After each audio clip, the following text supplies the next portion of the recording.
민주당에서는 오직 목표가 하나 있어요. 법치고 공정이고 상식이고 필요 없고 무조건 윤석열 대통령 끌어내리고 이재명을 빨리 대통령 만드는 그것밖에 없는 거예요. 민주당이나 이재명 지지하는 분들 중에서 학교 선생님이 계시거나 부모님이 계시다면 이재명 지지하는 분들은요, 아이들한테 뭐라고 가르쳐야 되는지 아세요?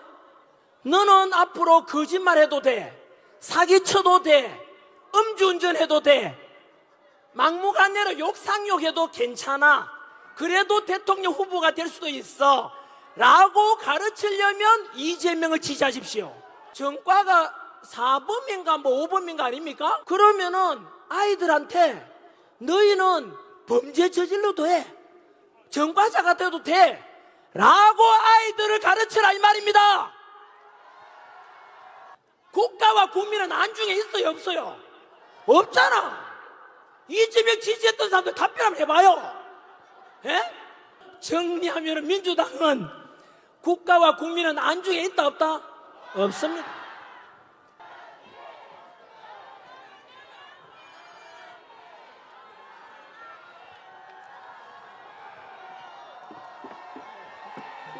네, 반갑습니다.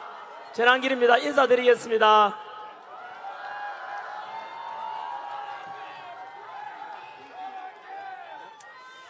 네, 여러분 먼저 고맙고 사랑합니다.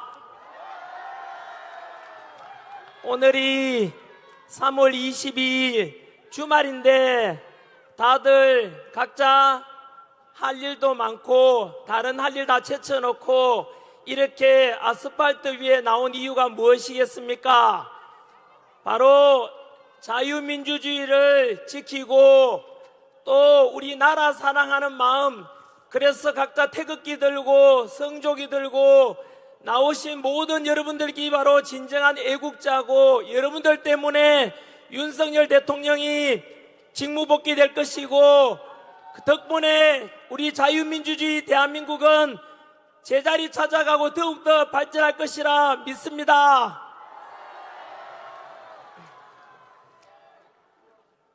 네, 오늘 우리 세이브 코리아 집회는 서울에서 시작해서 부산, 대구, 광주, 대전 이렇게 다 돌고 이제 지난주에는 구미를 돌았고요. 오늘은 강원도 춘천에 왔습니다. 여러분, 이제 중소도시를 통해서 전국 방방곡곡에 애국 시민들 찾아다니면서 인사도 드리고 2030 세대들과 미래 세대들이 더 살아갈 더 나은 대한민국 위해서 함께 만나고 이야기 나누고자 앞으로도 계속 찾아갈 것이고, 한 번 더 오늘 춘천 왔는데 강원도민 여러분 한 번 더 모두 감사드립니다. 한번 돌아보십시오. 너무 많은 사람들이 왔습니다. 한번 보십시오. 한번 둘러보십시오. 끝이 안 보일 정도로 최고입니다. 강원도 지역 국회의원님께서도 조금 전에 본부석에 와 계시던데요, 같은 마음인 것 같습니다. 감사드린다는 말씀을 드리고 싶고요. 먼저 저는 크리스찬입니다. 저는 하나님을 사랑합니다. 그리고 자유민주주의 대한민국을 사랑합니다.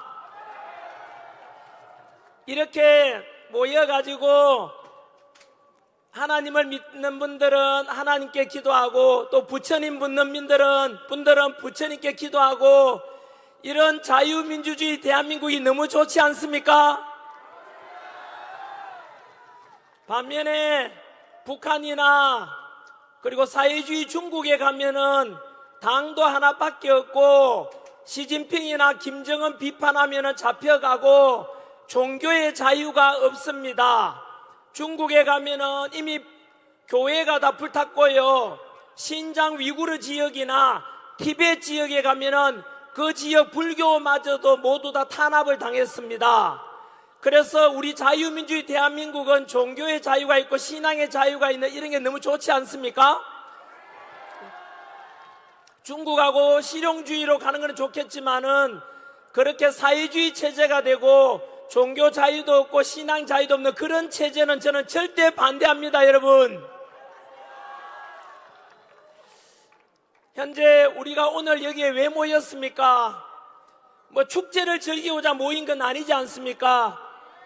아시다시피 아직까지도 벌써 100일이 넘었지만 우리나라에는 대통령이 현재 직무 정지된 상태고 국무총리도 탄핵 중에 있고 경찰청장도 없고 서울경찰청장도 없고 국방부 장관도 없는 어떻게 보면은 너무나 위기 상황 아닙니까? 그지요? 그래서 이 오늘 제 연설은 춘천에서 진행되지만은 여기 언론인분들이 많이 와 계시기 때문에 전국 방방곡곡에 많은 분들이 보고 계실 거라 생각이 듭니다. 저는 오늘 이 마이크를 들고 바로 정치하는 분들께도 부탁드리고 싶습니다. 정치하는 지도자들이 잘했으면은 우리가 이 주말에 아스팔트에 나와서 이럴 필요도 없을 것 아닙니까? 대한민국은 지금 현재 이 위기 속에서 탄핵을 찬성하는 쪽의 집회도 어느 쪽에 열리고 있을 거고요. 반대하는 집회도 이것처럼 너무나 많은 사람들이 모여가지고 목소리를 내고 있지 않습니까? 그래서 지금 대한민국은 너무나 안타깝게도 국민들이 거의 두 조각이 나 있는 상황입니다. 하지만 여러분, 제가 수능 강사할 때 학생들한테 그렇게 이야기했습니다. 인생을 살던 인생론도 그렇고 국가론도 마찬가지로 지금이 위기라면은 위기에는 두 가지 뜻이 포함되어 있습니다. 위험하고 기회의 합성어가 위기라고 합니다. 지금 쉽게 말하면 우리나라는 탄핵 정국 속에서 정치, 경제 힘든 것뿐만 아니라 사회적 갈등은 크게 달하고 있습니다. 모든 국민들께서 참으로 걱정하는 마음으로 이렇게 지켜보고 계시고 또한 이런 나라 살려야 되겠다 싶어서 놀랍게도 비상기업 상황에서 바로 우리 2030 청년 세대들이 먼저 뛰쳐나와가지고 이러면 안 되겠다 싶어 나왔지 않습니까? 저는 이렇게 생각을 합니다. 지금 현재는 TV만 켜고 유튜브에 들어가기만 하면은 온통 싸우고 뭐 그런 뉴스밖에 갈등 뉴스밖에 없지만은 이번에 탄핵 정국을 잘 극복하면은 아까 말씀드린 대로 위험은 기회와 합성 아닙니까? 위기가 그지요? 그래서 우리 대한민국이 망하기를 바라는 나라들이 누군지 압니까? 여러분 사촌 논사면 배 아프다는 것처럼 국가관계도 마찬가지로 우리나라가 잘 나갈 때는 이웃나라가 못 나가고 이웃나라가 잘 나갈 때는 우리가 찌그러지고 그랬습니다. 일제 식민 지배를 할 때는 일본이 잘 나갔지만 우리는 식민 지배를 받았지 않습니까? 6.25 전쟁을 통해서 우리끼리 싸우는 동안에 일본이 그 6.25 물자 보급 때문에 다시 일어나게 됩니다. 이게 역사입니다. 따라서 이번 탄핵 정국 끝나고 나면은 왜 우리끼리 싸우고 우리끼리 분열해서 망하면은 이웃 나라들이 좋아하지 않겠습니까? 그런 짓을 할 필요가 없지 않겠습니까? 그래서 저는 분명합니다. 언제나 분열이 아니라 통합을 원하고 갈등이 아니라 화합을 원합니다. 그래서 지금은 이렇게 탄핵 때문에 갈라져 있지만은 한 번 더 말씀드리지만 이 탄핵 정국을 우리가 지혜롭게 잘 극복하고 나면은 국민들은 다시 통합되고 자유민주주의는 더욱더 강화되고 새로운 더 강한 대한민국이 저는 이루어질 것이라고 믿습니다, 여러분.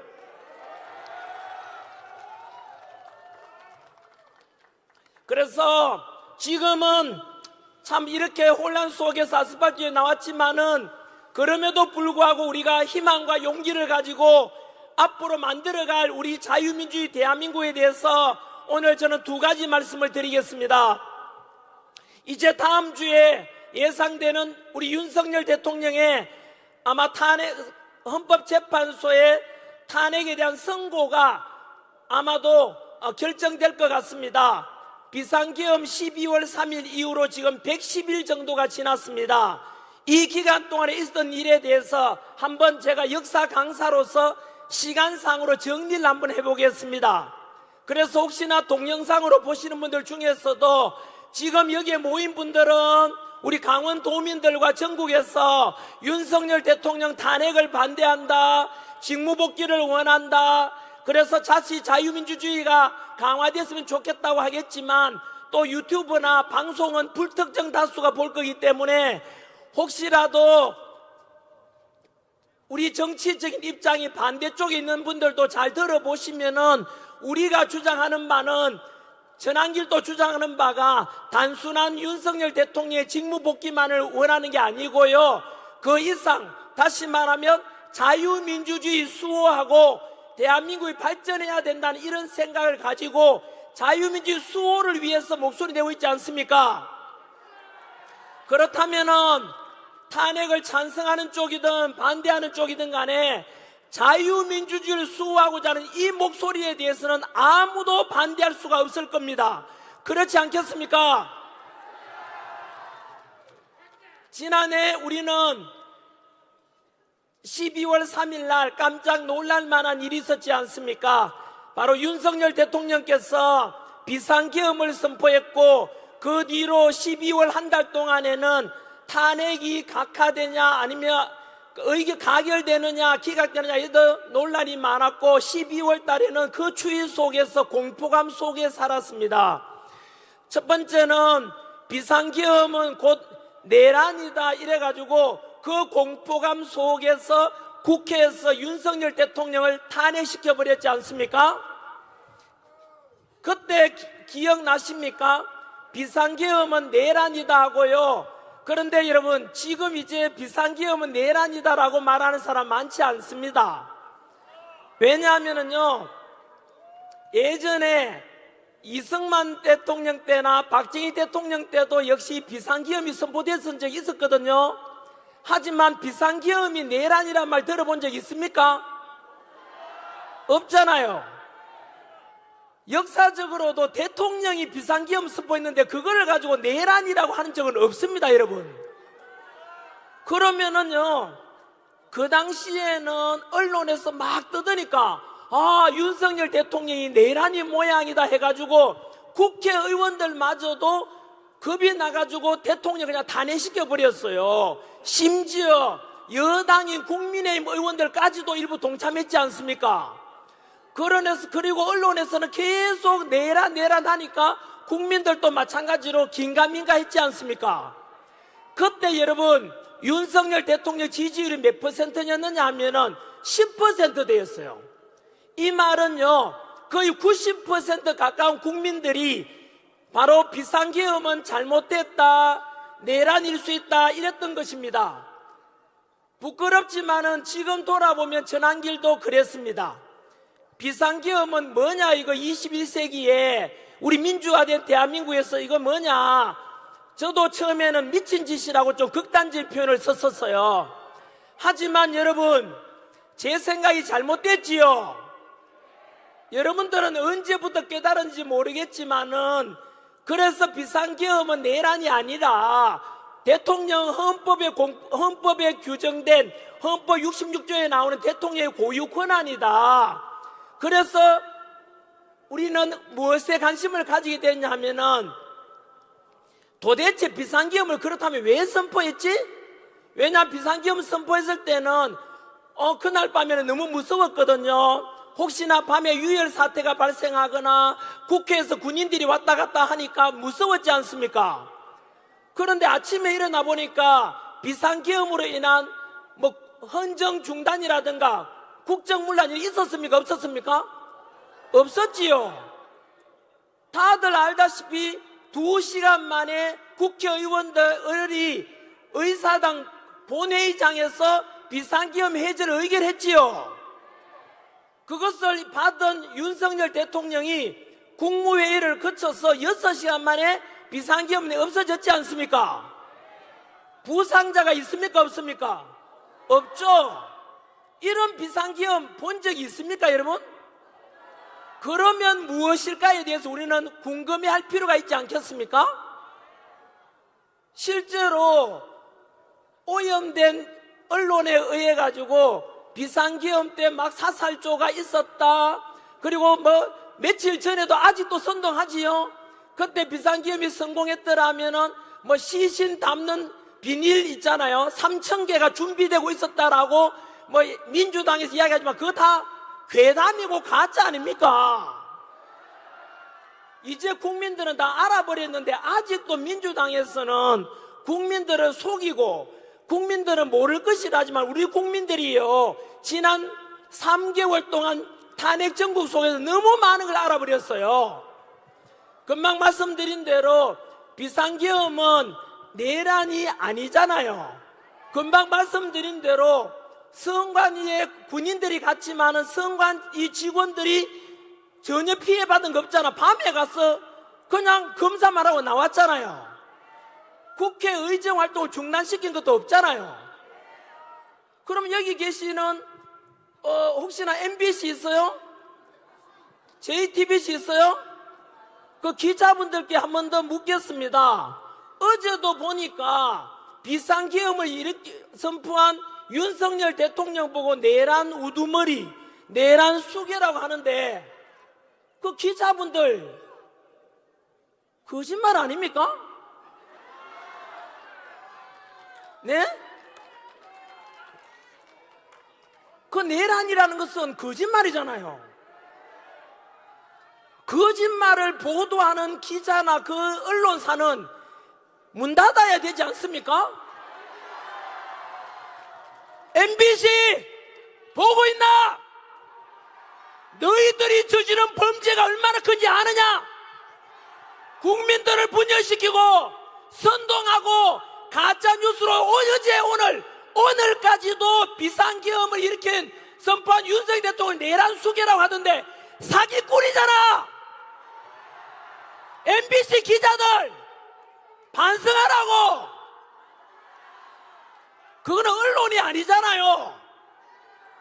MBC하고 JTBC는 국민 여러분 오늘 이 시간 이후로 잘 지켜보시고 다시 한 번 더 내란이라 하면은 그 방송국 문 닫을 때까지 시청하지 마십시오. 그리고 거기에 협조하는 광고 협찬하는 기업가들, 그 기업들 불매운동에 들어가야 됩니다. 그래서 비상계엄은 내란이라는 것이 거짓말로 드러났습니다. 그러면 민주당에서는 곤란했지 않습니까? 그래서 어떻게 했냐면은 어떻게든 윤석열 대통령을 내란으로 덮어 씌워야 된단 말입니다. 근데 민주당에도요, 비상계엄이 내란이 아니란 걸 알았어요. 그들이 안다니까요? 그럼 어떻게 해야 되겠어요? 민주당에서는 오직 목표가 하나 있어요.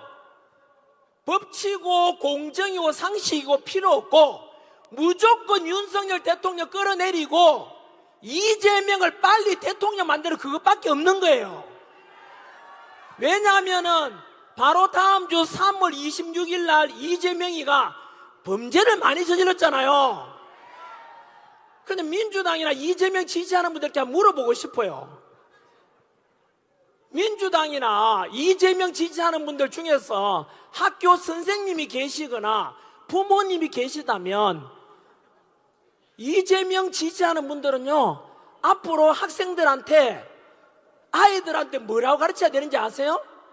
너는 앞으로 거짓말 해도 돼, 사기쳐도 돼, 음주운전 해도 돼, 막무가내로 욕상욕해도 괜찮아, 그래도 대통령 후보가 될 수도 있어 라고 가르치려면 이재명을 지지하십시오. 여러분, 또한 또 가르쳐야 되죠? 전과가 4범인가 뭐 5범인가 아닙니까? 그러면은 아이들한테 너희는 범죄 저질러도 해, 전과자가 돼도 돼 라고 아이들을 가르치라 이 말입니다. 대한민국에 지금 법치와 공정을 무너뜨린 게 왜 이리 됐느냐 하면은 바로 이재명 그 사법 리스크 때문에 감옥 가야 될 수도 있으니까 그거 피하려면 대통령 돼야 된다. 그러니까 이재명은 지금 누구랑 싸우는지 아세요? 자기 자신과 싸우고 있는 거예요. 자기 자신이 과거에 저질렀던 범죄 때문에 거짓말, 그 범죄를 없었던 걸로 하려면 거짓말을 해야 되잖아요. 거짓말은 또 다른 거짓말을 낳잖아요. 그 거짓말 안 하면 감옥 가야 되니까 법도 계속 바꾸고 판사가 오라고 해도 출두도 안 하고 어제도 안 갔잖아요. 여러분, 이런 것은 저는 민주당을 지지하든 안 하든 간에 이런 것은 민주당 의원들도 사실은 부끄러운 줄 알아야 돼요. 실제로 이 방송을 보시는 분 중에서 옆에 건물에서 보시면 저 옥상에 보고 계시네요. 이재명 지지하는 분 계세요? 혹시나 이재명 지지하는 학교 선생님이나 부모님 계시면은 꼭 그렇게 학생들한테, 아이들한테 가르쳐야 됩니다. 너는 범죄자가 돼도 돼. 전과 사범 돼도 돼. 그리고 너는 음주운전해도 돼. 사기쳐도 괜찮아. 전과자가 되라, 알았지? 그래도 잘 살 수 있어. 이게 여러분, 우리가 어릴 때 배웠던 보편적이고 타당한 우리의 교육이 맞습니까, 여러분? 이렇게 해서 모든 우리나라의 법치 공정 상식이 무너지고 2030 청년들이 이렇게 해서 일어나게 된 것 아닙니까? 여러분, 그리고 나서 두 가지를 제가 말씀드렸지요. 바로 비상계엄이 곧 내란이 아니라는 것이 밝혀졌죠. 어디까지 말씀드렸느냐 하면요, 민주당에서는 큰일 났죠. 무조건 윤석열 대통령을 끌어내려야만이 그 자리에 대선을 빨리 치러가지고 이재명을 빨리 대통령 시키고 싶잖아요. 근데 내란이 아닌 거야. 그럼 어떻게 해야 돼요? 내란 덮어 씌워야 되죠. 그래서 지금 여러분, 민주당에서도 지금 어이쿠에서 큰일 난 짓을 한 거예요. 여러분, 기억하실랑가 모르겠는데 비상계엄 직후에 원래 민주당에서는 이거 비상계엄 쓰고 있는데 아침에 해제 다 돼버리고 합법적이야. 법에 어긋나는 게 없어. 어떡하지 해서 민주당이 했는 게 뭔지 아세요? 원래 대통령은 형사상에는 바로 내란이나 외환이 아니면 형사상 소출을 받지 않아요. 그래서 내란이 아니니까 뭐 했느냐면 외환을 덮으시고, 외환. IMF 외환 위기 그게 아니고요. 외환은 외부에서 남의 나라 쳐들어오게 만들어서 환란을 일으킨다는 뜻이에요. 그래서 여러분, 민주당에서 뭐라고 했는지 아세요? 기억날 겁니다. 다 언론에 나왔었지 않습니까? 윤석열 대통령이 북한 김정은한테 이야기해가지고 풍선을 보내거나 드론을 보내가지고 국지전을 일으켜라라고 이야기했다고 합니다. 여러분, 윤석열 대통령은 철저한 한미동맹, 철저한 반공, 그런 기본 정책이 있는데 어떻게 북한을 끌어들일 때 말이 됩니까, 여러분? 안 되니까 거짓말 하다가 민주당이 이제 슬그머니 빠져가 외환이란 말 안 하잖아요. 그럼 또 어떻게 해야 돼요, 그만? 여러분, 두고 보시면 알겠지만은 탄핵 정국 끝나고 나면요, 민주당은요, 당이 해체될 만큼 범죄를 저질렀어요. 뭐냐면은 금방 말씀드린 대로 내란죄를 덮어 씌우려니까 안 되잖아요. 거기서부터 또 거짓말이 나왔죠. 이거는 여러분 바로 헌법재판소에서 탄핵 심리 과정에서 드러난 것입니다. 바로 비상계엄 때 국회에 왔었던 특전사령관 곽종건 사령관이 있었어요. 그 곽종건 사령관한테 민주당에서는 그 당시에는 막 내란이라 분위기가 강했으니까 찾아가가지고, 야, 곽종건 사령관 일로 와봐라. 네 내란에 가담했지? 내란 가담하면 사형 아니면 무기징역이야. 하니까 곽종건 사령관이 정신 똑바로 차리고 저는 명령에 따라서 뿐입니다 하면 될 낀데 뭐라 했는지 아세요? 그럼 어떡하면 돼요? 어떡하면 돼요? 이런 거야. 그러니까 민주당 김병주 의원, 민주당의 박범계 의원, 민주당의 부성찬 의원, 이런 의원들이 불러가지고, 야, 우리가 너를 봐줄 테니까 너는 국회의사당에서 대통령이 국회의원을 끌어내라고 했다고 가짜 증언을 하라고 회유를 한 거예요. 그러니까 곽종근 사령관이 그 회유에 넘어가가지고 뭐 했습니까? 국회에 가서 리허설, 취사진 리허설도 하고 김병주 의원이 운영하는 유튜브에 출연도 했어요. 그 긴박한 와중에 가서 거짓말 했는 것이 지금 드러났다 아닙니까? 여러분, 거기다 또 뭐인지 아세요? 또 윤석열 대통령이 국정원 차장 홍장원 차장한테 지시를 했다라고 홍장원 차장이 또 거짓말 하죠? 뭐라고 하냐면 윤석열 대통령이 체포 명단을 지시했다는 거야. 그런데 이 홍장원 차장이 대통령으로 받았다는 그 메모지가 체포 명단이 바뀌고 조작되고 그거 다 드러났어요 이미. 그게 바로 민주당의 박선원 의원이 주도했어요 그거를. 여러분, 제가 금방 부드럽게 이야기했지만 이게 여러분 얼마나 소름 끼치는지 아세요? 여러분, 이게 무슨 말이냐면은 비상계엄은 내란이 아니니까 내란죄를 덮어씌우려고 하니까 외환죄 덮어씌우려 하다가 실패했고 내란죄 덮어씌우려니까 안 돼. 그래서 저 거짓말로 윤석열 대통령 거짓말로 내란을 덮어씌운 거예요. 이게 여러분 두고 보시면 알겠지만은 이건 뭐냐면은 조선시대로 따진다면 역적 모의, 역모입니다. 역모. 이거 조선시대로 따진다면은 삼족을 멸해야 되는 역적이라고 역모라고요. 이만저만한 문제가 아니잖아요. 멀쩡한 대통령을 내란죄 덮어씌운다는 게 말이 됩니까 여러분?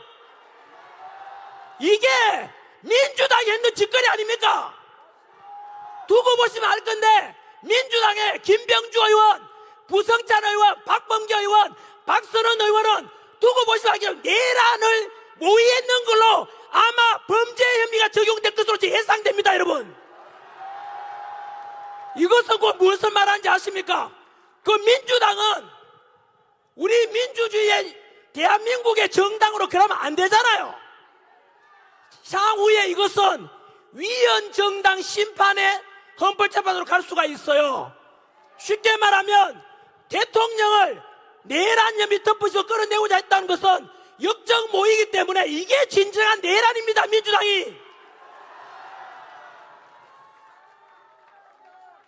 여러분, 이거는 민주당이 향후에 해산해야 될 사유가 될 수 있는 거예요. 저는요 학생들 가르침 입장에서 상식적으로 이해가 안 돼요. 어떻게 민주당이 그렇게 해서 속이고 진짜 될 줄 알았던 거예요. 그게 드러났지 않습니까? 어떻게 저는 그런 상상을 했는지 도저히 이해가 안 됩니다. 아무튼 여러분, 그 뒤로 우리가 또 알게 된 게 뭡니까? 바로 대통령을 체포하고 구속하는 과정도 또는 대통령의 잘못이 있으면은 우리가 바라는 말은 뭡니까? 헌법과 법률에 따라서 윤석열 대통령이 잘못했으면 당연히 처벌 받아야 돼요. 그런데 우리가 바라는 건 뭡니까? 2030 세대들이 바라는 게 뭔데요? 공정과 상식과 법치를 그에 따라서 합당하게 대통령을 체포하고 법에 따라서 구속하면 되지 않습니까? 그런데 지금 드러난 게 뭡니까? 또 드러났잖아요. 100일 동안에 다 드러난 거죠. 바로 대통령 체포 과정에서 여러분 수사권이 내란죄에 대한 수사권이 공수처가 있습니까 없습니까?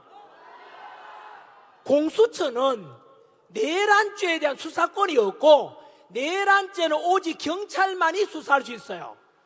그런데 지금 공수처에도 수사했지 않습니까? 알고 보니까 공수처장이 오동훈 처장인데 그게 바로 우리법 연구회 후신 국제인권법 연구회 같은 겁니다. 민주당 끈앞풀이였던 거죠. 그러니까 여러분 무리한 체포 기억나십니까? 대통령 관저에 경찰 3,000명 풀어가지고 대통령 끌어내라 그랬죠. 비상계엄 때 국회에 갔는 군인이 몇 명인지 아세요? 280명이에요. 실탄도 없었잖아요. 그런데 여러분, 대통령 끌어내라고 했는 그 민주당의 지시를 받은 택이지요. 무려 3,000명이야, 3,000명이. 대통령 끌어내라고. 여러분, 윤석열 대통령은 엄연히 국민이 뽑은 현직 대통령입니다. 그런데 그 대통령에게 내란죄라고 하면서 끌어내라고 전 국민이 보고 전 세계가 보란 듯이 그게 여러분 상식입니까? 거기에서 우리 국민들은 분노했죠. 그리고 제가 사실은 윤석열 대통령을 굉장히 제가 지도자로서 이런 지도자 대한민국에 없다고 제가 느낀 때가 바로 그때였습니다. 제가 거리에 나오게 된 것이 1단계가 그겁니다. 그때 공수처에서 바로 윤석열 대통령 체포하라고 해가지고 대통령 관저, 한남동 관저 주변에 경찰, 그때는 경찰도 3,000명 동원됐지만 한쪽에는 탄핵 찬성하는 국민들, 한쪽에는 반대하는 국민들 모였지 않습니까? 그때 민주당에서 뭐라 했는지 아세요? 총 맞더라도 끌어내라 그랬습니다. 대통령을. 그때 제가 완전히 돌아버립니다. 여러분, 뭐라고 했는지 알아요? 경찰 보고 총 맞더라도 대통령 끌어내라 그랬거든요. 여러분, 제가 공무원 강사로서 제 제자들 중에서 경찰이 정말 많습니다. 저는 그런 말 듣는 순간 저는 이거는 어떻게, 여러분 상상 한번 해보십시오. 어떻게 민주당이라는 국회의원 놈이 새끼가 어떻게 우리 경찰 보고 총 맞더라도 끌어내라고 그런 말 할 수가 있습니까, 여러분? 그때 여러분, 윤석열 대통령 기억나십니까? 한참 그렇게 대치 과정에서 경호처하고 경찰이 대치 와중에 윤석열 대통령께서 하신 말씀이 탄핵을 찬성하든 반대하든 다 우리 국민 아닌가? 경찰도 우리 국민이고 경호처도 우리 국민 아닌가? 한 사람도 다치게 할 수 없다. 내가 끌려가겠다 했지 않습니까? 여러분, 이게 바로 진정한 지도자 아닙니까? 전국에 계시는 우리 12만 명 경찰 여러분, 총 맞더라도 끌어내라고 하는 민주당하고 경찰이든 경호처든 아무도 다치게 할 수 없다고 하는 윤석열 대통령 중에서 누가 경찰편인지 똑똑히 보고 선택하십시오.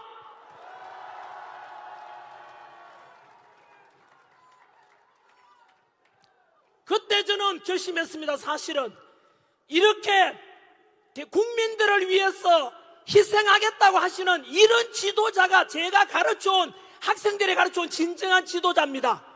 어려울 때 내 몸을 아끼지 않고 백성들, 국민들을 위해서 희생하겠다는 그게 진정한 지도자 아닙니까?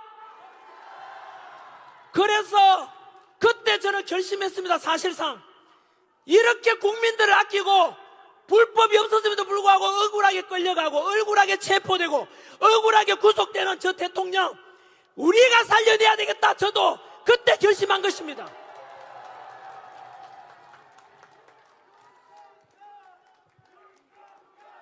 윤석열, 윤석열, 윤석열. 좋습니다. 충분히 우리 윤석열 대통령께서는 칭찬받아 마땅합니다. 그럴 자격이 있습니다. 우리나라를 이끌어갈 진정한 지도자답습니다. 역사 속에서 어려워져 보면은 그때 모든 것이 드러나는데 바로 그 다급한 상황에서 국민들을 다치게 하면 안 된다. 내가 끌려가겠다 했던 저는 그 마음이 진정성 아니겠습니까? 그 뒤로 헌법재판소의 시간이 됩니다. 그런데 헌법재판소도 마찬가지로 재판 심리 과정을 또 다 받지 않습니까? 원래 대통령 탄핵 심리는 180일 안에 이루어지면 됩니다. 6개월간 여유가 있지 않습니까? 적어도 내란죄도 아니지만 내란죄라 하더라도 설령 하더라도 한 나라의 대통령이 아닙니까? 국민이 뽑은 지도자 아닙니까? 6개월간 충분히 뭘 잘못했는지 알아보고 심판해야 될 거 아닙니까? 그런데 기억나시죠? 윤석열 대통령이 심지어 그 헌법재판 출석하셔가지고 변론하는데도 문영배가 뭐라 그랬습니까? 초식에 재놓고 끊었지 않습니까? 그때 여러분 기억나십니까? 춘천지검 아닙니까? 이게 춘천지법입니까? 그때 그분이 판사분이 말씀하시기를 이거는 일제강점기 때 일본 판사보다 더 수악하다, 더 심하다라고 했습니다. 문영배는 헌법재판소장 대행으로서 어떻게 대통령에 대한 현직 대통령이잖아요. 그런데 자기 하수인 대하듯이 야 그만해 말하지 마 이거 아닙니까? 그때 국민들은 또 받지 않습니까? 그리고 그때 기억나십니까? 그게 1월 달이었습니다. 2월 이어질 때인데 왜 그래 급하지?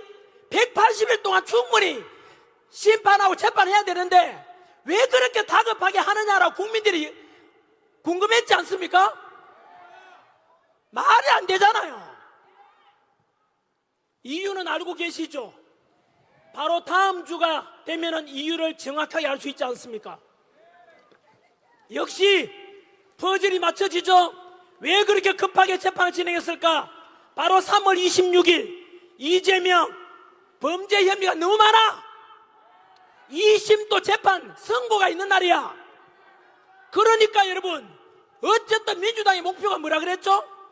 합법 법치고 공정이고 필요 없고 이재명 대통령만 되면 된다 그거잖아요. 그래서 이재명 친구 문영배 헌법재판소 권한대행이 그렇게 빨리 진행하려고 했던 거예요. 왜냐하면은 이재명 감옥 가는 걸 막으려면은 빨리 대통령 후보로 나오면은 당선되면은 뭐 감옥 안 가도 된다 이거 아닙니까? 여러분 또 보세요. 그렇게 해서 다급하게 진행하던 헌법재판소 재판이 벌써 2월 말입니까? 벌써 끝났어. 마지막 변론까지도 2월 1월 2월 16일 날 벌써요 한 달이 지났네요. 2월 26일 26일 날 그렇게 문영배가 서두르는 바람에 대통령 할 말도 못하게 하고 그냥 인용하겠다 뜻 아닙니까? 잘라버리겠다 이 뜻이죠. 그렇게 다급하게 해놓고는 2월 26일 날 재판 마지막 최후 변론이 끝났어요. 그런데 지금 한 달 다 돼 가는데 아직도 선고를 하고 있어요? 못하고 있어요? 못하고 있죠. 왜 그럴까요? 바로 우리 국민들이 들고 이러는 바람에 바로 그들의 각본대로 안 되는 거예요. 쉽게 말하면 여러분 기억나십니까? 처음에 윤석열 대통령이 비상기업 선포 때 지지율은 10%대밖에 안 되니까 그냥 90% 가까이 국민들이 윤석열 대통령 지지 안 하니까 박근혜 대통령 때도 그랬거든요. 박근혜 대통령 탄핵 때도 10%가 안 됐어요. 대통령 지지율이. 그러니까 헌법재판관 안에서도 박근혜 대통령이 탄핵감이 아닌데 라고 했지만 국민들 90% 이상이 탄핵하라 하니까 그냥 그 촛불에 타 죽을 것 같아가지고 그냥 탄핵 다 해버렸대요. 지금은 우리 알아버렸죠? 여러분 2주 전 3월 8일 날 윤석열 대통령께서 구치소에서 석방될 때 기억나십니까? 바로 구치소에 억울하게 갇혀 계셨지만 한 번도 비굴하게 굴지 않고 떳떳하게 바로 국민만 바라보고 가겠다 했고 그 구치소에 나오신 날 기억나십니까? 그날 인사하던 거 기억나십니까? 저는 그때 너무 감동했습니다. 울었습니다. 윤석열 대통령께서 눈물 꾹 참고 계시는 거 보셨어요? 그때 바로 뭐라고 말씀하셨습니까? 관저로 돌아오셔서 바로 구치소에 갇혀 계시는 윤석열 대통령을 살려낸 게 바로 누구 덕분이라 그랬습니까? 바로 국민 여러분 덕분이라 그랬지 않습니까? 2030 세대와 미래 세대 덕분이라 그랬지 않습니까? 여러분들이 윤석열 대통령 살려낸 것입니다. 자유민주를 지킨 것입니다. 여러분 우리의 지난 한겨울부터 아스팔트 위에 그 추위 영하 속에서 외쳐왔던 자유민주주의 수호 윤석열 대통령 복귀시키라는 것이 헛되지 않았다는 뜻입니다. 그러다 보니까 어느덧 윤석열 대통령 지지율이 50%를 넘었어요. 그러니까 문영배하고 이재명이 원했던 각본이 다 틀려버렸잖아요. 그래서 여러분 지금 최후 변론 끝내고 거의 한 달 가까이 돼가지만 지금 판단을 선고를 못하는 거예요. 안에서 생각이 뭐겠습니까? 여러분 이런 속에서 우리는 이제 중간에 조금 시간이 좀 또 다 됐다고 되어 있네요. 아직 여러분 원고 절반도 못했습니다.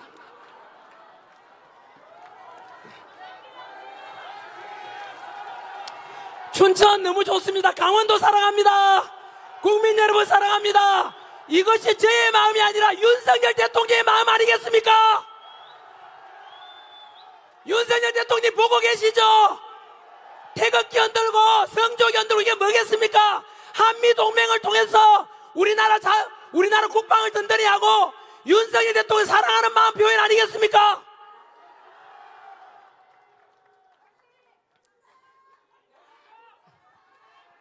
아무튼 그 탄핵 정국 속에서 이제 또 드러난 것이 선관위의 많은 문제점들도 드러났고 언론에 국민들 선동하는 거 많이 봤지 않습니까? 너무 국민들이 많이 알아버렸지요. 그래서 비상계엄은 곧 내란이 아니라 비상계엄은 곧 뭐다? 계몽령이다. 동의하십니까? 여러분 그 와중에 무엇을 우리가 알게 됐습니까? 윤석열 대통령 탄핵을 그만 왜 시켰지? 민주당이 진짜 우리 윤석열 대통령이 그렇게 잘못을 많이 했는가? 따져보니까 어이쿠 알고 보니까 우리가 먹고 살기 바빠서 무관심했는데 민주당에서 했는 짓거리가 뭐예요? 몇 번의 탄핵? 29번의 탄핵을 했는 거야. 그 탄핵 여러분 헌법재판에 보냈는데 하나라도 탄핵 민주당 요구대로 가결된 게 있어요 없어요? 하나도 없어요. 8대 뻥이야. 8대 뻥 전부 기각이야. 다음 주에 바로 3일 뒤에 있게 될 한덕수 국무총리 이미 각하 기각 끝났어. 윤석열 대통령도 또 각하야. 여러분 이미 나와가 있어요. 이재명은 유죄 판결이야. 그거는 법에 따라 전환결의 가지고 그거 아는 게 아니고 여러분 왜 그러냐면 그만 민주당이 답변해야 되죠. 야 민주당 너희들 탄핵 재미로 하냐? 아니 여러분 이제 돌아보십시오. 그러면 이렇게 비상계엄을 선포하는 건 합법적이었고 29번의 탄핵과 부정선거 의혹과 반국가 세력들이 넘쳐나는데 윤석열 대통령의 비상계엄은 전환기리가 대통령이 했다면 내라도 비상계엄 선포할 수밖에 없었습니다. 여러분 그 비상계엄 덕분에 뭘 알게 됐습니까? 민주당의 검은 내막을 다 알게 됐지 않습니까? 헌법재판소가 완전히 썩어 빠졌다는 것도 알게 됐지 않습니까? 선관위가 정상입니까? 선관위 맞죠? 878건의 부정비리 상상을 초월하지 않습니까? 그거 비상계엄 아니었으면 우리 알겠습니까? 언론이 이렇게 민주당 끈앞불이 돼가지고 윤석열 대통령 무조건 내란이라고 하는 이런 언론, 이런 더러운 언론들 우리 몰랐지 않습니까? 비상계엄 덕분에 알게 됐죠. 그리고 여러분 비상계엄 덕분에 또 뭘 알게 된지 아시죠? 대통령의 그 민주당에서 그 탄핵했는 것 중에 감사원장 탄핵이 있어요. 감사원장 돌아왔죠 이미. 그 탄핵 사유가 뭔지 아세요? 전에 문재인 정부 때 미군의 사드 배치가 있었죠. 그 사드 배치는 미국의 군사 기밀이에요. 그 1급 비밀을 문재인 정부 때 정의용 안보실장이 중국에다가 넘겨주려다가 들킨 의혹이 있다는 거예요. 여러분 이거는 뭔지 아시죠? 1급 군사 비밀을 중국에 넘겨주는 거예요. 이걸 감사원에서 첩보를 입수해서 감찰을 하겠다는 겁니다. 그런데 민주당이 여러분 어떻게 했죠? 그 여러분 간첩 잡겠다는 감사원장을 탄핵했던 거예요. 민주당은 답변해야 되죠. 야 민주당 너희들은 중국 땅이야? 중국 공산당이야? 아니 어떻게 그런 걸 여러분 그런 감사원장을 탄핵한다는 것은 민주당 어느 나라 당이지 답변해야 되죠. 여러분 그뿐만 아니고요 이 또 비상기업 계기로 알게 됐지 않습니까? 지난해 어떤 일인지 아시죠? 바로 부산에 정박 중이던 미국 항공모함을 중국 유학생이 드론으로 그 사진 찍고 하다가 들켰거든요. 그냥 중국 유학생인 줄 알았는데 그 잡혀가 포렌식 수사해 보니까 2년 동안 바로 우리나라 국정원 사진 다 찍고 평택 미군기지 사진 다 찍고. 여러분, 유학생이면 그런 할 리가 없죠. 알고 보니까 중국의 핵심 공산당원이야. 여러분, 그러면 간첩 아닙니까? 그러면 여러분, 그 간첩죄를 적용해서 잡아야 되는데, 그래서 지금 현재 우리나라 법은 간첩죄는 북한 사람만 이렇게 간첩을 적용할 수 있는데, 우리나라의 반도체 기술 빼가는 사람들, 우리 석유가 납니까? 지하자원이 납니까? 첨단 기술을 먹고 살잖아요. 그 반도체 기술 빼가고 군사기밀 빼가는 중국인이나 외국인에 대해서 간첩죄 적용해서 우리 걸 지켜야 될 거 아니에요. 그렇게 해서 북한 사람 말고도 외국인이든 중국인이든 간에 우리나라 군사기밀 빼가고 우리나라 첨단 기술 빼가면은 간첩죄를 적용해서 처벌을 강화하자라고 했는데, 그 간첩죄 개정을 반대했는 게 누굽니까? 이거는 또 민주당이 답변해야 되고, 그 건물 위에서 민주당 지지하시는 분들, 이재명 지지하는 분들 답변 한번 해보세요. 여러분들이 사기당한 거예요. 민주당 좋아했는데, 진보인 줄 알았는데, 나도 진보다 지지다 알고 보니까 지금 민주당 했는 게 뭐라고요? 저는 여러분 근거 없는 이야기 안 합니다. 오직 꿈에라도 거짓말 하지 말라. 진실만 말하는 거예요. 결국은 또 민주당이 답변해야 되죠. 민주당, 그러면 간첩을 봐주자는 말이네. 민주당은 도대체 간첩 옹호하는 당인지 답변해라. 알겠냐? 여러분, 답변을 넘어서 이런 민주당이 우리나라 당이 맞습니까, 여러분? 민주당 지지했던 분들 지지하는 건 좋은데 알고는 있어야 되지 않겠습니까? 그래서 저는 민주당은 향후에 두고 보시면 알겠지만은 이재명 감옥 보내는 거 막으려고 하다가 너무 나쁜 짓과 불법과 공정을 다 무너뜨려 버렸어요. 그러면 민주당 안에서도 흔히 말하는 이재명 지지 안 하는 사람도 있을 거 아니에요. 그러면 그 사람들은 선하고 민주적이냐? 천만에요. 그들 또한 마찬가지로 간첩죄 개정을 반대하는 데 동의했고, 윤석열 대통령 탄핵하는 데 동의했고, 그런 걸 통해서 이재명하고 똑같은 부역자들입니다, 여러분.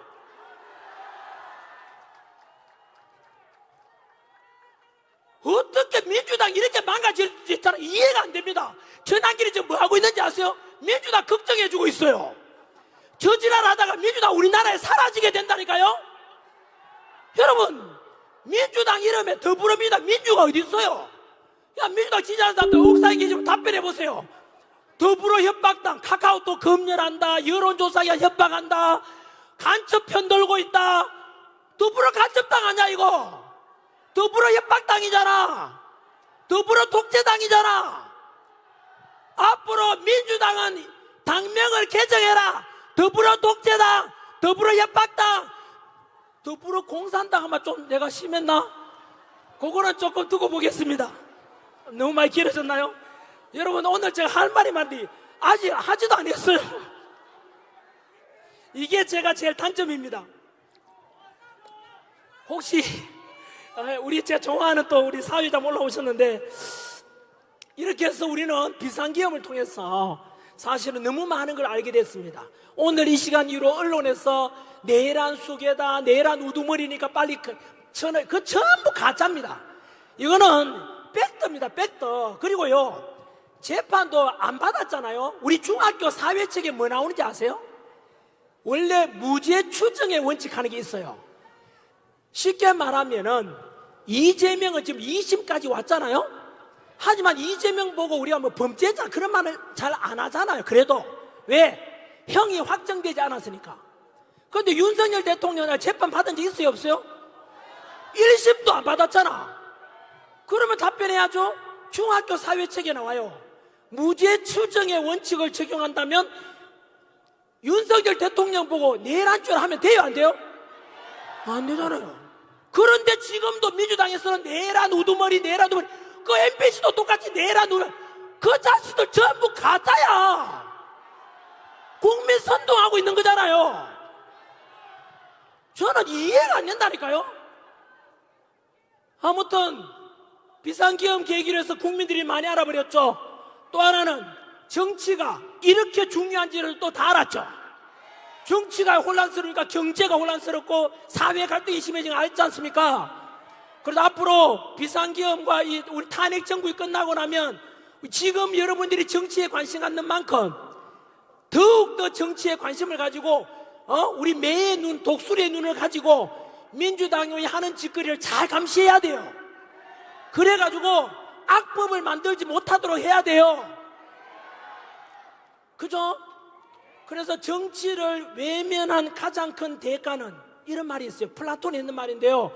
정치를 외면한 가장 큰 대가는 가장 저질스러운 인간들에게 지배를 당한다, 이렇게 되어 있습니다. 그래서 꼭 정치에 많이 관심 가져주시고요. 우리 오늘 행사 이거 제가 다 망가뜨린 것 같은데요. 뭐 하려고 오늘 올라왔는지 아세요? 4페이지 중에서 아직 이제 2페이지 했고요. 제가 이런 적이 처음인데 춘천과 제 강원도 도민들 너무 사랑해서 그런가 봅니다. 이거 저는 훌륭한 연설이 못 됩니다.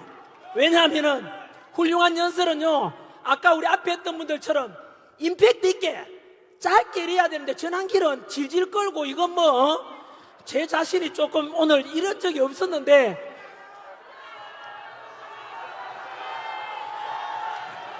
여러분 하나만 더 말씀드릴게요.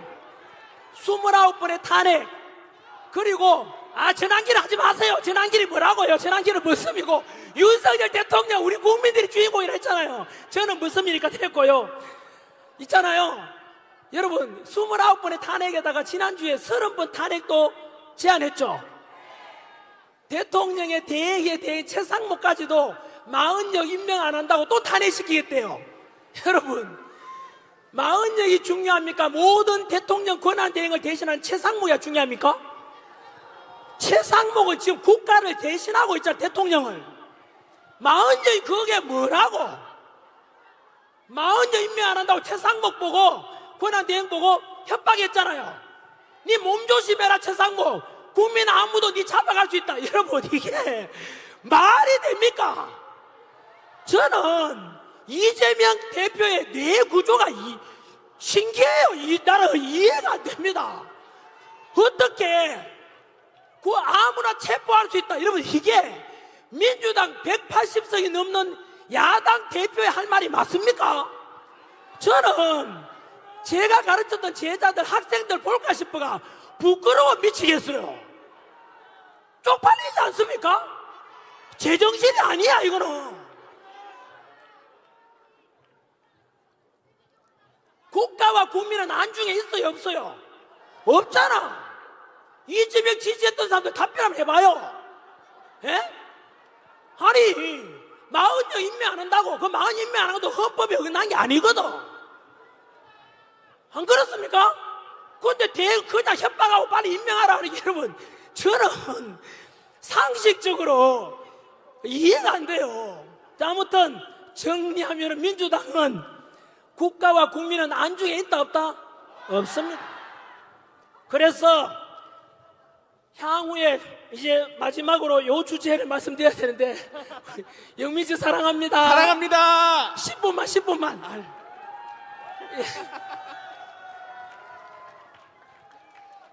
대신에 모인 김에 갈 때 그냥 가지 마시고 춘천에 닭갈비 많이 드시고 가고 편의점 가서 뭐 물건이라도 하나 사가서 춘천시에 도움을 좀 주십시오. 그래야 주변에 자영업 하시는 분들도 도움이 될 거 아닙니까? 저도 이따 하나 뭐 사먹고 가겠습니다. 여러분 저한테 묻더라고요. 참 저거는 제가 오해를 하나 풀고 가야 되겠는데요. 요즘 언론에 보니까 또 뉴스에 전환길이가 용산에서 윤석열 대통령이 초대해가지고 이렇게 식사까지 같이 했다 할 때 그거 가짜입니다, 여러분. 지금 여러분 이 시국에 제가 그거 가가지고 식사하고 말이 됩니까? 여러분 두고 보시면 알겠지만 윤석열 대통령님께서 이것도 보실지 모르겠지만 저는요 언제나 머슴이라 했듯이 윤석열 대통령이 용산에 오라고 저보고 불러도 국민들 대신해서 딴 분들 보니 저는 안 갈 겁니다. 왜냐하면은 여러분 오늘 아침에도 제가 아침에 헌법재판소 갔다 왔거든요. 일주일 오늘 9일째 갔어요. 매일. 왜 갔는지 아세요? 사진 찍으러 가고 그게 아니고요. 거기에 기자도 없습니다. 왜 가는지 아세요? 거기에 가면 헌법재판소 앞에서 25일째 단식하고 계시는 전지영 씨도 계시고 여러분 그분 벌써 병원 몇 번 갔다 와서 제가 오늘 아침에도 부탁드렸어요. 윤석열 대통령 어제 담화문을 발표했지 않습니까? 생명이 더 소중하다고 탄핵보다도 그건 얼마나 감동적입니까? 여러분 안 그렇습니까? 그래서 이제 단식을 거두십시오 뭐 그랬지 않습니까? 저 눈물 나지 않습니까? 얼마나 고맙습니까?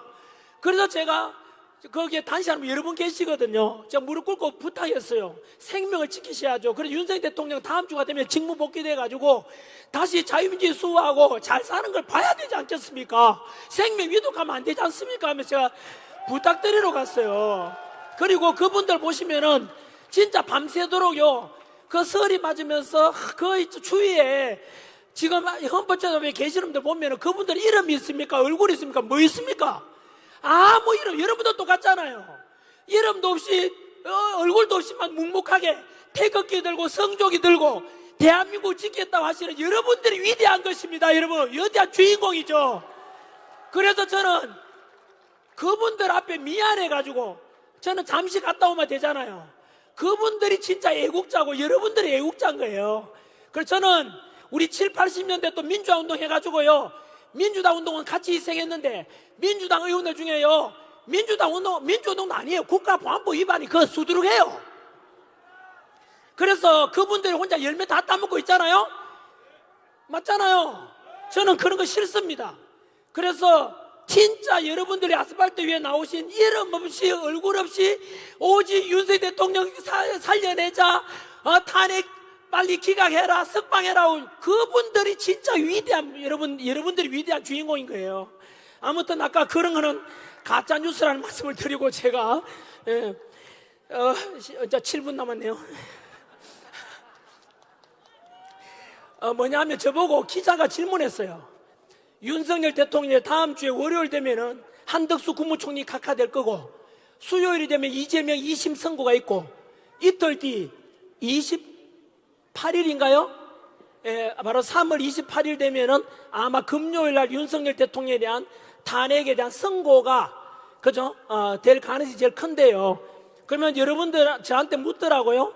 전한길은 그러면은 과연 탄핵에 대해서 어떻게 결과가 나올 거라 보느냐. 저는 뭐 확신합니다. 여러 번 말씀드렸는데 100% 각하 100% 각하 아니면은 기각입니다. 각하가 많아지게 되면 결과론적으로는 각하 있는 사람들이 많아지게 되면은 한두 명 있잖아요. 8명 중에 한두 명이 각하면 몇 명이 남죠? 2명, 6명이 남죠. 6명 중에서 2명만 만약에 나는 기각이다 하면 결국은 6명 안 되니까 탄핵이 인용돼요? 안 돼요? 안 돼요. 그래서 각하가 한두 명만 있어도 결국은 기각되는 거예요. 그래서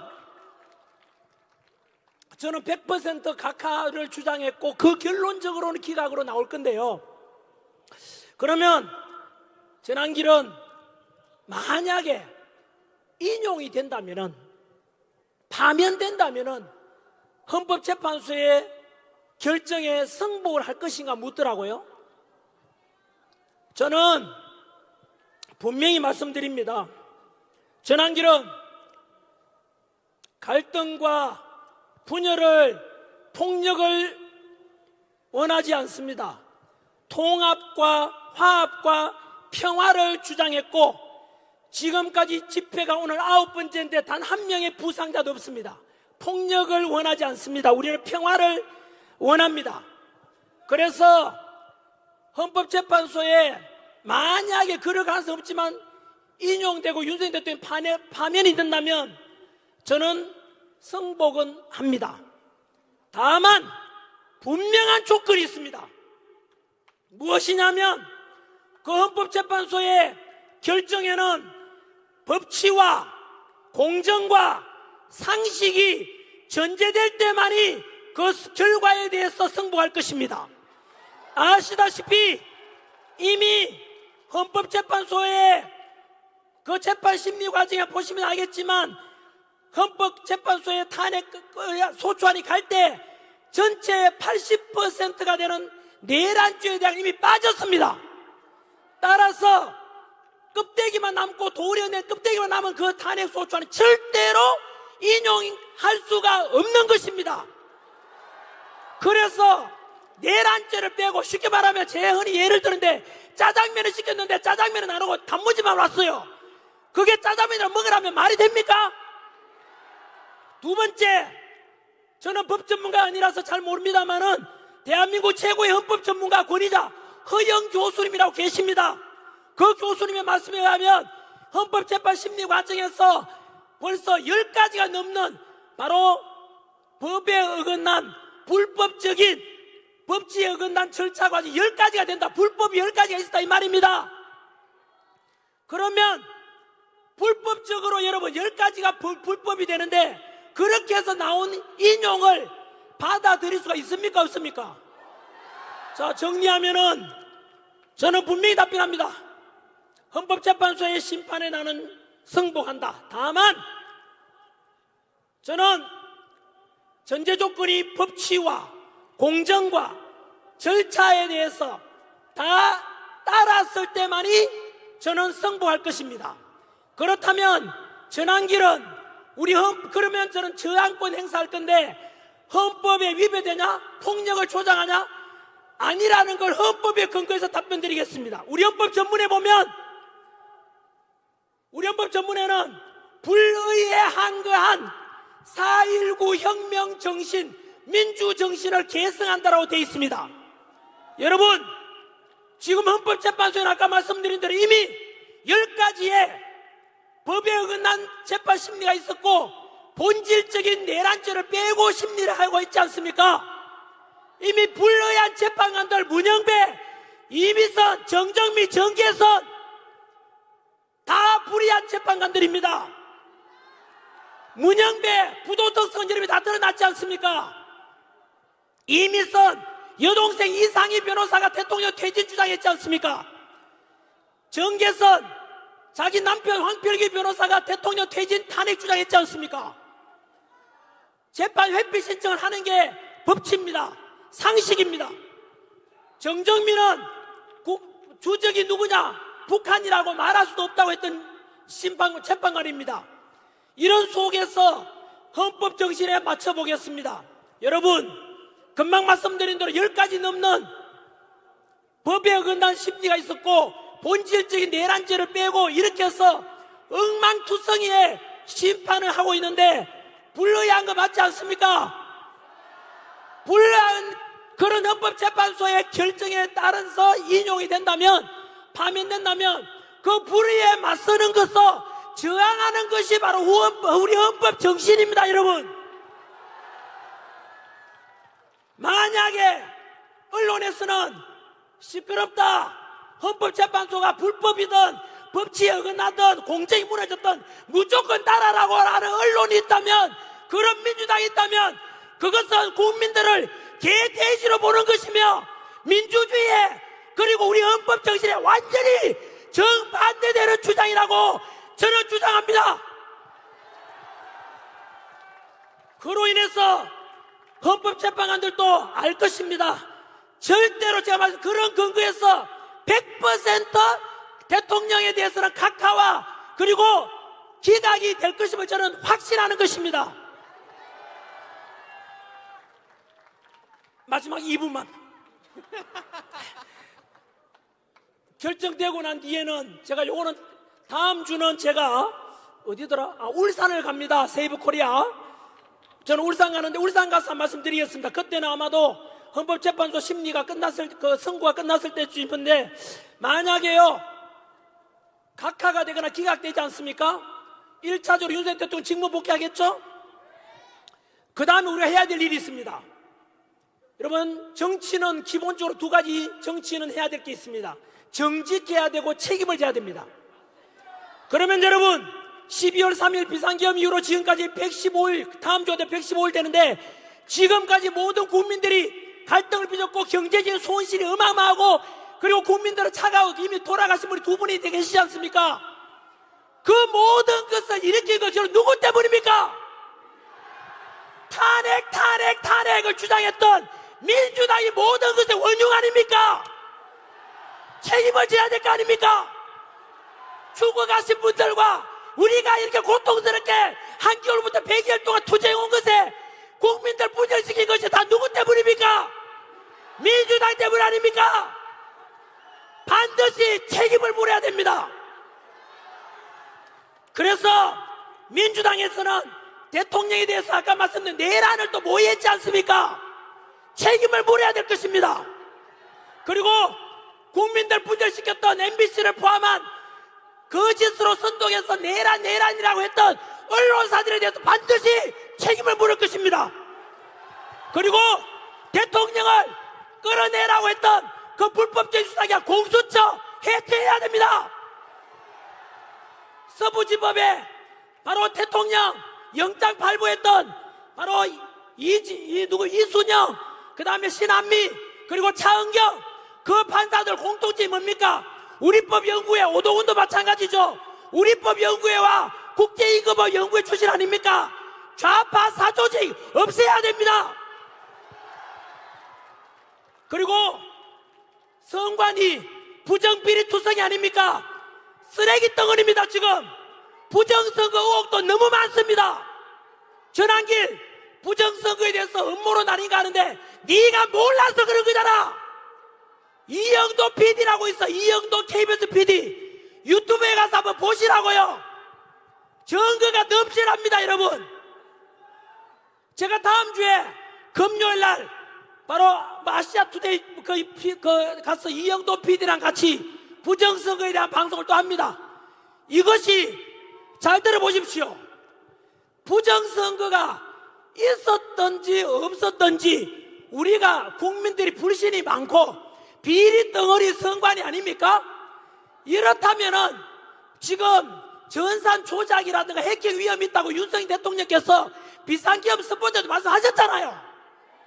그렇다면 이거는 여당이든 야당이든 선관위 직원이든 모든 국민들이 앞으로 치러질 대통령 선거든 지방선거든 국회의원 선거든 간에 부정선거 의혹이 조금이라도 없애고 가야 되는 게 정상 아닙니까?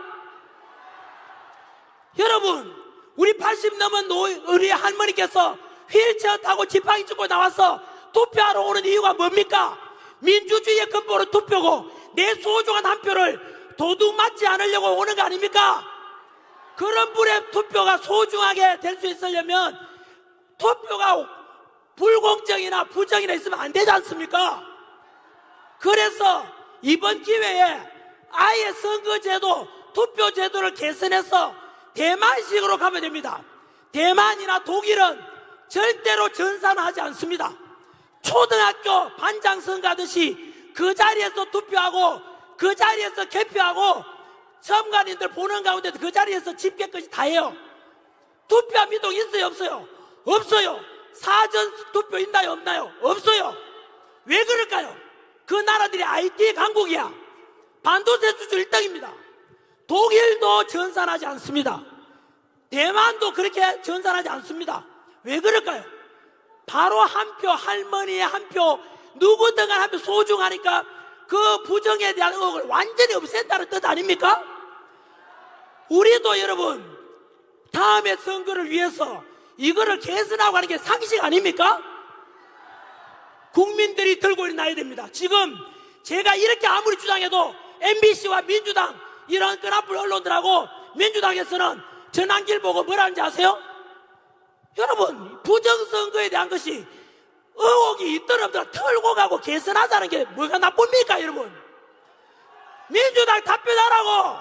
만약에 이대로 선거제도 개선하지 않고 간다면 사전투표 부정선거 의혹이 너무 많습니다. 이영도 PD가 유튜브 한번 보십시오. 보시면 통계로 말합니다. 통계로. 전산 조작의 가능성이 있으니까 그런 거 없애고 우리가 투명하게 하자고 해야 되는데, 민주당은 답변하라고.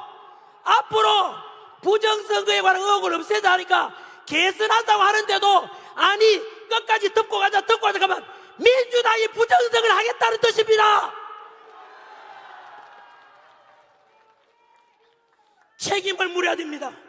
반드시 이번에 대통령 직무 복귀하고 나면 우리에게 알려진 계몽령으로 알려졌던 것들, 선관위와 헌법재판소와 언론과 그리고 바로 공수처라든가, 그리고 다음 제가 이야기할 때는 민노총하고 또 정교조 이야기도 좀 하겠습니다. 오늘은 여기까지 하겠습니다. 여러분, 마지막으로 소망합니다. 제가 처음에 말씀드렸지요. 지금 대한민국은 위기입니다. 위기 뜻이 뭐라 했습니까? 위험과 기회의 합성입니다.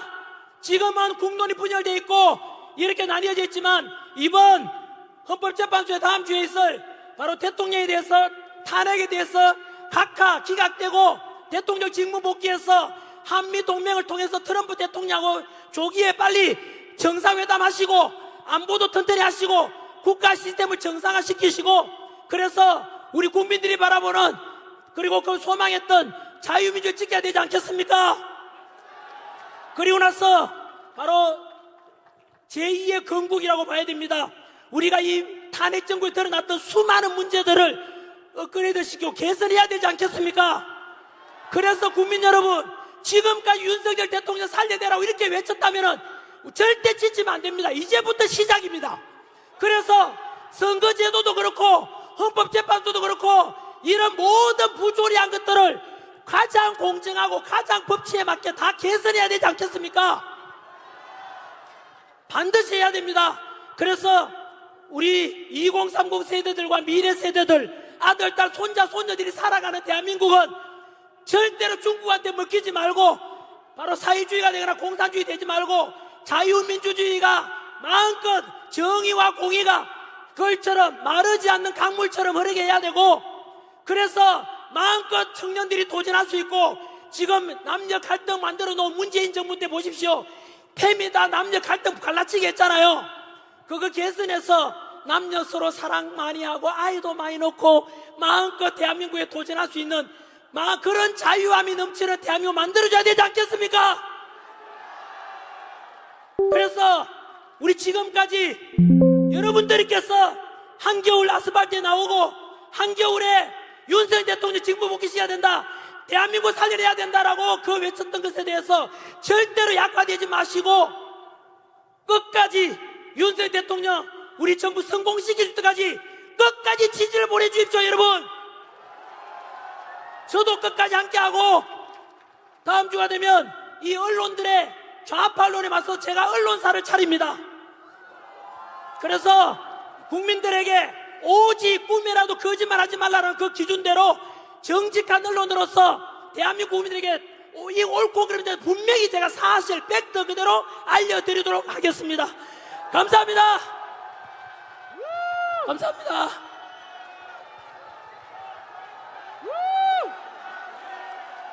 지난 길 말고 윤석열 대통령 윤석열 대통령 사랑합니다.